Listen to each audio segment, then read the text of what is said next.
Yet another sparkling state visit. So what's it like cooking a feast for a king?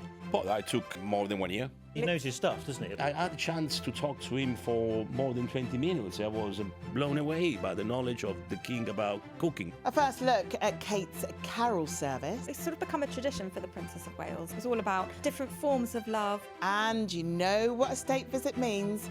We do cocktails. How to make this week's Royal Banquet cocktail.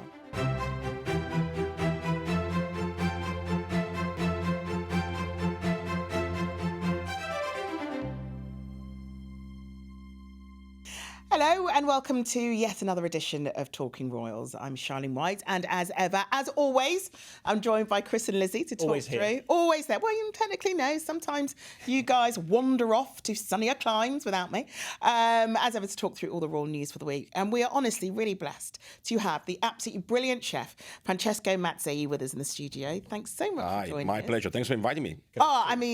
I am ridiculously excited about what's to come because earlier on this year, you're in charge of the menu at Highgrove on behalf of the King and Queen when they did a sort of a Italian-English mashup ahead of the Italian state banquet. Did you enjoy it? Oh my God, it was the dream of my life. I truly enjoyed it. I discovered so much beautiful British ingredients to do an Italian menu. It was probably one of the best things I did in my life. Let's talk about what the royals themselves have been up to because it was the German state visit. So they put on the pomp and ceremony, all that stuff all over again. But it was the first German state visit in 27 years. So why have they decided to do it now? Well, if you remember, some time ago, Germany was the first country that the king went to since becoming monarch, and this was the return. We had the French president here earlier this year, then Donald Trump was sort of squeezed into the schedule because that's what Downing Street wanted. So this was state visit number 3 for the king this year. I mean, you know how Lizzie and I often go into the preview of the banquet and we get to see the table, and we'll talk about that later. But I think you were saying, weren't you, Lizzie? Oh yeah, I've done this twice before this year. I think I said it quite like that. But the difference this year was, of course, that this time was there was a big Christmas tree at the end. It's gorgeous. And no one in recent memory, anyone in the palace could remember a time they've had a state banquet with a Christmas theme. But the trouble with the Christmas tree, a bit like before here, they had to cut the table short by 2 meters, which meant they had 8 fewer seats and therefore 8 fewer guests. Oh, that's why you guys weren't there. You were taken off the guest list. Totally. Yes. Oh, Imagine being the person, sorry, you didn't get a ticket because actually we put a tree in and the table's too short. But you've been telling me about the tree and the lights and just how huge it is, and just you walked into that room and when you see it in the flesh, it's quite incredible. Yeah, the St George's Hall, which is where the banquet is an enormous room, and it is filled with this table for 152 guests they had at the state banquet. And at the end of the table was this towering tree that was 20 foot, and it was covered. I don't know how many lights you have on your Christmas tree. This one's got 200. There were 15,000 lights on this. Yeah, mine Christmas is pretty tree. much same. Yeah, same. I'm about 14 and a half thousand. And the festive theme didn't stop there. The table was sort of adorned in poinsettias, mistletoe, red berries. So it had this really lovely festive feel to it. So, but the Christmas tree was the kind of the pièce de résistance at the end. Now, one thing we've spoken about a bit earlier, Francesco, before you came into the studio, was, you know, these sorts of events and these sorts of occasions. And I know it wasn't a state banquet, it was a private dinner that you did for the King and Queen. This takes a lot of planning, right? How long did it take for you to come up with the idea for the menus and to sort everything out and to get your staff sorted, all of that stuff? How long does that take? Well, that took more than 1 year. Because what the royal family, the king, asked was an Italian menu with 100% British produce. So I started to travel since the day I got this chance to do this dinner to all UK. So I went to find the crab from Scotland, the butter from Highland, the tomato from the Isle of Wight. I mean, all the best that the English can provide to create this menu. But it really took 1 year, if no more. So where did you get the olive oil from? Because I don't know too many places in the UK where olives grow. That's a very good question, because the only thing I asked the royals not to be British was extra virgin olive oil, which they kindly agreed, because there is no extra virgin olive oil as yet in UK. Maybe we'll come one We're day. doing sparkling wine. Maybe olive oil's next. Yeah. You do tomatoes, sparkling wines, you do ricotta, you do all the beautiful herb, all Even the the fish. garlic came from Wales. Garlic came from Wales. Well done. So it was actually a great thing for me because I learned a lot. You know, you say, oh, there is no good produce in UK or whatever. Actually, no, that's absolutely wrong. It's a beautiful produce. So you can basically do every kind of different cuisine in UK if you know where the produce comes from, and it's fascinating. Yeah, locality and seasonality is one of the absolute key things for the king, and you saw it again in the menu for the state banquet. But it's also, these sorts of occasions, be it a private dinner, be it a state visit, a lot of it is about showing off exactly, what... Just showing off. Yeah, well, you are, Exactly. essentially. Look at how big my hall is. Yeah. I've got this really long table. And look at my collection of bits, which, they took them into the grand room where they show off some of their, more ornate ornaments, I suppose. You're going to raid the royal collection. I've been told I can't call them trinkets. No, ornate ornaments. And that's what the king and queen took them into that room, and they spent quite a lot of time in there, didn't they? So much of the visit, when you look right across it, they find as many moments as they can to find things linked to the country that they're hosting. So whether that's the jewellery that they're wearing, so the tiara that the Princess of Wales wore to the state banquet was Queen Victoria's.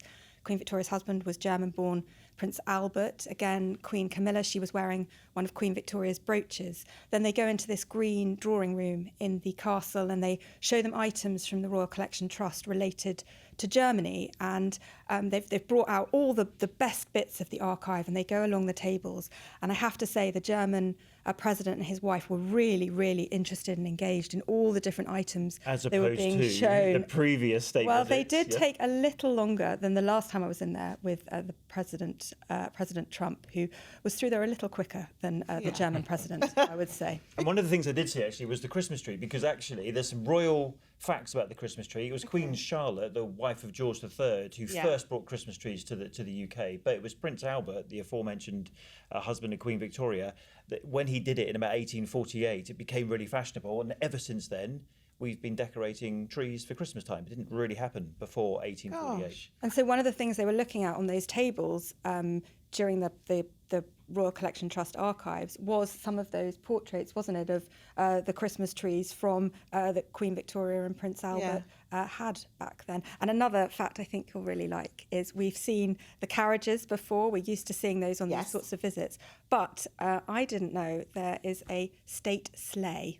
A state sleigh. State sleigh, and that was designed by Prince Albert for Queen Victoria and hasn't been used since Queen Victoria was alive. I think that's a little bit of a waste, to be perfect. I mean, if your family owns a sleigh, and I think we've been showing you guys pictures of it. If your family owned a sleigh like that, surely every single Christmas there would be an older family member who would dress up as Father Christmas. Put all like the presents on the sleigh, and maybe get a couple of other family members to pull it along. And what an amazing surprise! Or every time it snows in London, go up and down the Mall in the sleigh and just say, "Can you imagine?" Yeah. I think that's a real waste because it's gorgeous. yeah, and so again, talking about how they try and get out as much as they can to sort of for the country they're hosting, the sleigh. The president and his wife got a chance to see that sleigh. I'm going to put an early bid in that we get to ride on the sleigh next winter if it snows. Is that while you're in the markets The Christmas outside markets that don't exist. that you're going to have put in outside Buckingham Palace? Okay. Yeah. if we have an Italian state banquet, an incoming one, because the King's been both to Rome and the Vatican this year, maybe we've got someone who could be in charge of the food for that.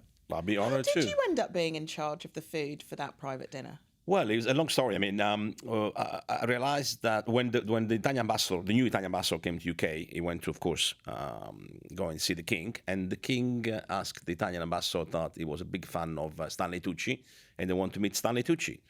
So I'm a good friend of Stanley Tucci. So I had a phone call from the Italian ambassador, says, "Can you put me in touch with Stanley Tucci because the king wants to meet him?" Okay, that was strange.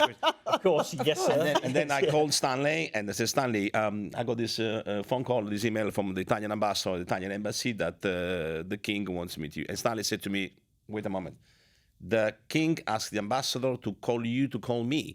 I said, "What's going on here about letters?" Well, we are friends, and that's what he asked me to do. So I did call Stanley. I tell him what was all about, and they said, "Okay, let's do the menu together. Let's create this menu together. But you do the cooking, I do the host," and that's what all happened.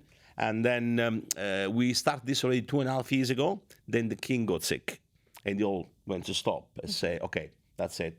It's not going to happen again." But then we had this phone call 1 year before that the king was still very keen to do, because he always been part of slow food movement. So basically to know exactly what the beautiful British produce were. And so me and Stanley became with this idea to do an Italian menu with 100% British produce. Wow. And the king and his entourage, they liked the idea so much that they give us the go-ahead. This But was a very he knows his stuff, doesn't he? Like you were saying that when you chatted to the king, he incredible. knew I mean, everything about the food and where it came from. And I mean, of course, he's always been eating like a king all his life. But to be honest, I didn't expect for him to have this huge knowledge, deep of Italian produce and Italian cuisine. I mean, he knew about the aging of culatello. He knew about the aging of Parmigiano Reggiano. I had a chance to talk to him for more than 20 minutes. I was blown away by the knowledge of the king about cooking in general. I'm sure he knows the same about architecture, about art, about cooking. And he's got this incredible, there's a kitchen garden at Highgrove that you had the chance to go into, didn't you? Well, one of the dishes on the menu, the ravioli with fine herbs. The herbs are from Highgrove. So I went in the morning to pick the herbs myself and do the filling for the ravioli with the Westcombe ricotta. And I was blown away. I mean, it felt like an Italian garden. Rosmarino, la salvia, the sage, the marjoram. I mean, all the beautiful fresh herbs. And of course, it was February, a bit cold, a bit tired as thing, but it was the most beautiful thing. And I find 2 lemons Did you? Yeah. in this garden, 2 Amalfi lemons in this garden, which I asked the lady, "Can I take one?"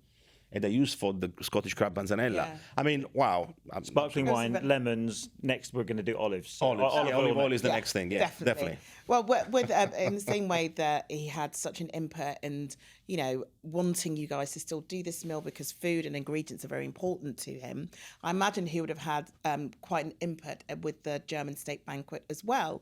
And when you have a look at, what the guests were served, there was a tartlet of hot smoked trout with langoustine, quail eggs, Windsor partridge supreme and puff pastry. You had baked Alaska with blackberry, vanilla and raspberry ice creams, all served to the likes of Hans Zimmer, the film composer. You've got Lady Claudia Schiffer, who's now a lady because she's married to Matthew Vaughan. Yes, yep. So she's now Lady Vaughan. So that's why when we went around the table looking at everyone's name, because we like to see who's sitting next to who, Lady Vaughan was sitting next to Keir Starmer, the Prime Minister, and we kind of thought, Lady Vaughan, who's Lady Vaughan? And then obviously we realised it was Claudia Schiffer, and that's how Keir Starmer got to sit next to So they try model. and invite sort of famous German names. So we had Claudia Schiffer, we had the illustrator of the Gruffalo. We had... It was Motsi Mabuse. Motsi Mabuse, because she lives in Germany. Georgia Yeah. Stanway, the lioness, because she plays for Bayern Munich. Yeah. So we whip around this table, and you have to go quite quickly. You're not given that long in the room, and you go around all 152 places trying to spot those interesting And names. the wine, a really nice detail about the wine. They chose a red wine from 1995. Why? Because that was the year that the German president and his wife got married. And they chose the wine for that reason. And when they told us this, all the German media that were with us at the time went, as if that was such a nice touch. So is this somebody's job to sort of sit down? They know who's coming in as a guest. And is it somebody's job to sit there, find the way in which they can connect dates, particular ingredients and what have you to the guests? Is that somebody's job? And the cocktail, of course, we've discussed on this show before, because we did it for the French and the Americans as well. So look, if anyone came to my house, like they'd have to have got married in, I don't know, 2018 or something, because all the wine in my house is probably from the supermarket and not from very long ago. But 1995 wine, I don't have too much of in my wine. No, and to sort of with that many people at a dinner, to be able to provide wine from that time for everybody is pretty astounding. The attention to detail. Yeah, correct. Right through the entire visit. Anyone who's a regular to watching us or listening to us will know that every time there's a state banquet, we recreate the cocktail from the state banquet, because that's about the only thing that we can recreate in the studio. Course, yeah. We can't recreate any of the meals, of course, because none of us can do that. But we will be recreating the cocktail, which we will sample at the end. So you chose a good of week the to show. come. You've chosen a very good week. Wow, exciting. It's a Black Forest cocktail, but we'll come to the details. It's a German cocktail, of course. Yeah, obviously. Right, we've gone festive. Guess who else has gone festive? Meghan Markle. Oh, yes. Yes, because with Love Meghan, which is her latest Netflix show. Cooking show. Is it cooking show? Hosting show. It's a hosting / cooking / making. I'm sure Francesco show. watches all the episodes and lifestyle learns show. many. No, I actually did see one. One is she cooks spaghetti straight from the sauce. Oh, and what What did you think? I don't think so. You don't. I mean, I don't cook spaghetti that way. You don't cook spaghetti that way. Maybe she did an amazing dish, but I don't. It's do not that. your style. No. No, Okay. maybe she. Yeah. Well, Was that the one she did in the sort of white outfit with no Yeah. splashes of tomato sauce on her? So. But you see, the thing is I know that Chris and Lizzie are a huge fan of the series. I really like it. It's very LA. It's very Meghan. It makes you feel warm and cozy inside. And Francesco, what she's done is she's invited loads of her mates round. They cook together. They make nice. stuff together. And Harry pops in for like 2 minutes. Let's take a look. Guess what else is in this salad? It's literally your favorite salad of all time. Beets, black olives, fennel, Yep. anchovies. Oh wow, that's like the anti salad. Everything you hate. Everything, and pickled You vegetables. must have known that I was coming. Exactly, yeah. That's great. You should try it. And gumbo for me is like one of my favourites, especially her mum's. But before the fish goes in.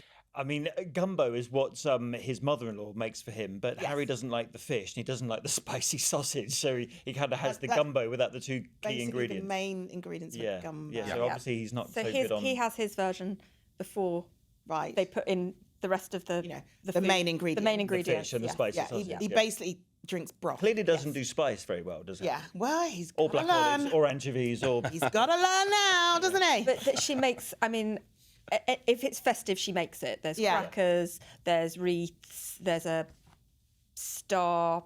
Look, Yeah. I love it. Yeah. Me and our director Justina are very like Christmassy girls. Yeah. And we love things like a Hallmark Christmas movie. We love the smell of mince pies baking in the oven. That we love the smell of a panettone. Love All the of that show. You've stuff. got the show on repeat. But what I learned from the show is that the holidays are about putting the world on pause long enough to genuinely pursue the relationships that matter to you. It's a lot of words. It's a lot of Listen, work. I think, we've said this many times with Meghan and Harry, everything they do. Some people are going to love it. Some people are going to hate it. There's been a lot of criticism around it in the reviews this week. But some people will really love this. Yeah, but the newspapers all Exactly. don't like Meghan Markle, so they're never going to write a And nice review also, about her. no are they? newspaper has ever given like 5 stars to a really cheesy Christmas movie before. Yeah. Doesn't mean they're not the best things ever invented. And the perfect imperfection comes from human connection. I expect that. I've learned so much from I this show. expect that exact quote to be in the Christmas card that you write to Yeah. me, that you will give me in about 2 weeks' time. Yeah, well, otherwise you lose the magic that happens from the mistakes. Oh my gosh, stop quoting Meghan. Welcome back. Now, we are not the only people who are in the Christmas spirit. We've basically thrown up Christmas into the studio. It's like, couldn't get more Christmassy, but we love it. Don't worry. Our director, Justina, I love it. Don't you worry. But Kate and William have also been getting into the Christmas spirit because it was Kate's annual Christmas concert a few days ago. It was, and this has become something of a tradition for the Princess of Wales. Every year, she now holds a carol concert together at Christmas at Westminster Abbey, and every year it has a theme, and this year's theme was love, and love in all its forms. And she always has famous faces there doing readings and performances. She drafted in William to do a reading. She also had Kate Winslet, and then she gets lots of people. There are a congregation of 1,600 people, and she recognises people from right across the country. We said this on the show before, haven't we? That there's so many similarities between the Sussexes. Do you know what? I was just thinking about the What's same Meghan's show thing. called? With Love, Yeah. Meghan, and Kate's carol concert. And this year yet, is in based the on press, love. it's like, oh, Kate's done this amazing charity concert, and the theme is love. Oh, Meghan's done this show that's with Love, Meghan, and blah. Well, welcome to nonsense. the newspapers who've made up their mind in advance before they've actually seen anything. But yeah, I mean, it's a massive event at Westminster Abbey, and it gets aired on ITV1 on Christmas Eve, Yeah. ITVX as well. And I just, it's become kind of part of our channel's sort of Christmas schedules now that you sit down and you watch Kate's Carol concert on. And there was Christmas one Eve. very special guest this year who we featured on this show a few weeks ago, and that was Eugene Levy, and his family were invited along. Of course, he was at Windsor this year. Yeah, we had with tickets William. to go. Who else in the room got tickets for the Carol concert? Oh, Francesco and I were terribly busy that night. right. We were terribly busy. Yeah, we had I a was prior cooking, actually. engagement. Yeah. You were cooking for me, remember? Yeah, we had a nice Yeah. bottle of Franciacorta, you remember? Yeah. Which was, oh my gosh, it was delightful. Sorry, and I next thought, time we'll- should we go with Chris and Lizzie, or shall we just sack them off? Well, at least we decided to sack you off. we're here to talk about the actual event. So, but we are actually we are still smelling the beautiful. Well, yes, when we went for dinner, I said, look, they're going to feel very guilty. So they're going to feel very jealous at the fact that we've had dinner together. So that's why he brought you in the panettone. For me. There was one other really nice touch that I thought was worth mentioning, and that was they had some performers from Future Talent, and Future Talent was the charity that was set up by the Duchess of Kent, the late Duchess of Kent. She passed away earlier this year, and it's to help musically gifted young people who maybe come from low-income backgrounds to help them. So I thought that was a really nice touch that she included that, and of course. The Princess of Wales was there with the family, so it's a real family feel. Yeah. And you caught up with a couple of people who you absolutely adore. So let's take a look. There is no more festive way to kick off the holiday season than getting an invite from the Prince and Princess of Wales for a carol service at Westminster Abbey. Yes, I'm feeling quite lucky and quite privileged. Charlene, look who I found. It's me, B. Yeah. I'm with your good friend. Yeah. And listen, man. He's got the shiniest shoes. I got. And he messed up the rehearsal. But he still looks dapper, man. We're both out here representing, making you proud. I mean, what an honour to come to Westminster Abbey to be invited by the princess. You know, this is one to. I'm definitely framing this at home. I've got a special place for the invitation and the picture. You do know they don't invite everyone to come and read here, yeah? No, they don't, and they invited me. Okay. You know, so I'm not gonna say that I'm a big deal. I'm just trying to say You made it to Westminster Abbey when others haven't. I did. I do absolutely still adore my bee, which is what I call Babatunde. Babatunde, who you were in the jungle I with. lived with for Oh, you like didn't 2 mention it. weeks. Yeah. And our camp beds were next to each other, so he was like my little next door neighbour. Do you have a reunion, like a jungle reunion? So do you all sit all around see and watch each other. Ant and Dec sort of every year? Yeah. So like in a big cinema? Yeah, we do like a viewing party every year.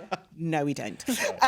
Right, so Harry's been talking again. Harry's been doing the almost like stand-up, I'm the funny guy thing again in America. Yeah, very scripted funny guy. But so the Late Show in the US, which runs on the network CBS, is being cancelled.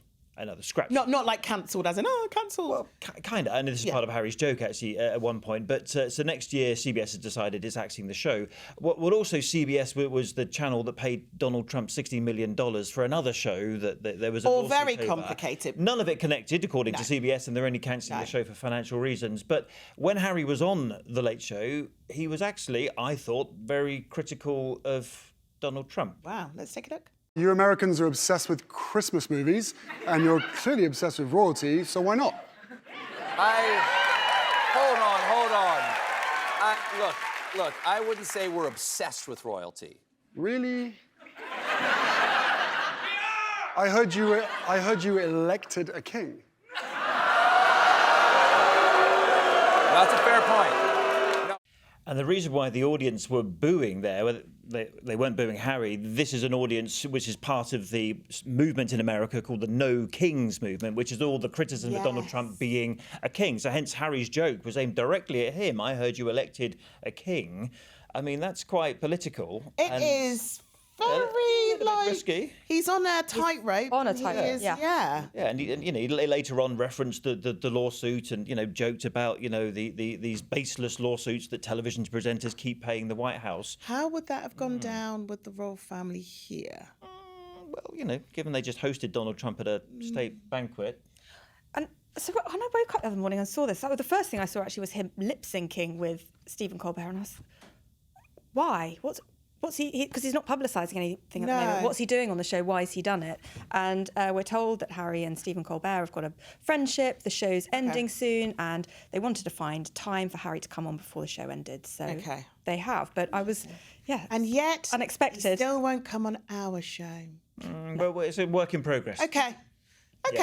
We'll get him doing skits. I mean, he can lip sync to his heart's content if that's what he wants to do when he comes on the show. Well, we'll give him your scripted jokes that he can. Yeah, we will make him funny. That'll be the clincher. Your scripted jokes. Guess what? It's very exciting times now. We get to drink cocktails. Oh wow! Are you? Oh, you see, Francesco's like, oh, I'm in. Oh, I'm in. Yeah. It is after midday, so we're good. True. Yeah. Yes, it is. It is. So absolutely fine. So this is called the Schwarzwald. Schwarzwald means black. Schwarz is black, Wald is forest. Yes. So Black Forest Gatto, which many people will know of in this country. This is the Black Forest cocktail. So part of the new reign is to have a mixologist from the royal household to make a cocktail for the state banquet that is influenced by the country they are hosting. And this is the German visit. This is cocktail. This is the Schwarzwald. So I'm going to tell you what's in it because it is very much a mix of two worlds. So we have cherry brandy, white creme de cacao, a splash of milk, and some vodka. It Glad looks the Brits very provided pretty. the milk, yes. Yes. So Francesco, since you're the only one that has a palate who actually knows anything about taste and ingredients, would you mind taking a sip first? Sure. And tell us what we're looking for. What are we looking for? It's very pretty. It's gorgeous. Yeah. It smells very good. Okay. You can smell the cherry. I love the color. Very nice. It looks very Christmassy, actually. I'll try. Pink. I was expecting Black Forest Gatto to be a bit more chocolatey. Oh. It is good. Oh, really? Yeah, you can feel a bit of chocolate. Maybe there's some Okay. in the Creme de curacao cacao. inside. Yeah, creme de cacao, yeah. It is good, actually. Oh, actually, I really like that. Finally, we found a cocktail you like. Well, yeah, I You do. didn't like And the I didn't French- expect to like it because it's got milk in it, but I You didn't actually like the do French like pastis and you didn't massively like the American like this. whiskey. It's either that or our wonderful production team have upped their game because it's them that make this for us. And I feel like we've done it a few times now, so I think maybe they're all set into the rhythm. Ben and of making Sophie our were trying to cocktail. find, where'd you get creme de cacao from? White creme de cacao. It's, they hunted it down. They did well. It's dangerously drinkable. But it does smell like a Black Forest Gatto. I Yeah, think. it does. Go well with panettone. Oh, yeah. Yes. Yes. Yeah. Great. Oh, good, because we're going to cut that in a minute. We are. I do have to say that for the King's mixologist, honestly, I think they are also into their stride. So I think this is one of my favourite. This is my favourite. I think mine too. Yeah, would you agree? Yeah, agree. If you were to suggest to the mixologist what to make for an Italian cocktail, were there to be an Italian state visit? Let's Great hope. question. Because you've got our vote for when there's Yeah. an Italian state visit. so We'll phone up the king. Or I think they're going to start with a lovely Negroni, you know? oh, that's my favourite. Nice. Like a Christmas Negroni or spice Negroni or something like So that. how do you make a Negroni Christmassy? Citrusy, oranges, bergamot could be the one. Bergamot Negroni is actually one of my favorites. You just substitute the zest of orange with the bergamot zest, which you find everywhere in UK now. It gives you that hint of Christmas. We should get this guy back in. Yeah, Like well, I was about to say that's your Christmas drink sorted. Yes, Chris. absolutely. Yeah. Oh, do you know what, Francesco? Thank you so much Pleasure. for coming in. Thank you. and Thanks talking for having through. me. We Pleasure. didn't manage to get to the individual things that you had on that menu for the Highgrove dinner. Well, I'll leave the menu for you here, guys. Yes, Chris will recreate that at some point, I'm sure. When I invite you round for Christmas drinks, this is Yeah, you will Yeah. feed me exactly what Francesco fed the King and Queen. But honestly, it's just been brilliant to have. Yeah. Thank you very much. Thank It's you been a so pleasure. much. Fountain of Grazie a brilliant voi. knowledge. So that is it from us for now. I'm going to try really hard not to drink this in one go, but it is, I promise you, yummy. We'll be back next week. See you then.